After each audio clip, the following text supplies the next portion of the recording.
అతులిత ఫలధామ అంజని పుత్ర పవన సుతరామ మహావీర విక్రమ బజరంగి కుమతి నివార సుమతి కేసంగి కాంచన వరణ విరాజ సువేశ కానన కుండల కుంచిత కేశ. హనుమాన్ చాలీసా నా చింతలకి కంపల్సరీ వినిపించాలన్నమాట, లేకపోతే నిద్రే పోదు. ఎందుకంటే వీళ్ళ డాడీ కడుపులో ఉన్న దగ్గర నుంచి హనుమాన్ చాలీసా అలవాటు చేసేసారనమాట.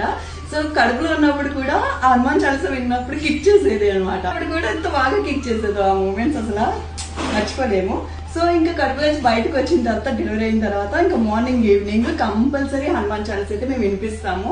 అండ్ మార్నింగ్ లేవగానే శ్రీరాముని మంత్రం, గాయత్రి మంత్రం, హనుమాన్ చాలీసా, అలాగే నైట్ పడుకున్నప్పుడు కూడా సేమ్ రిపీట్ చేసి మేము పాపను పడుకోబెడతాం అనమాట కదా. పిల్లలకి ఇలా నేర్పిస్తే వాళ్ళు కూడా చక్కగా మంచి బుద్ధిమంతులు అవుతారు. సో ఇప్పుడు నిద్రకు వచ్చింది, పాపను పడుకోబెట్టేస్తా.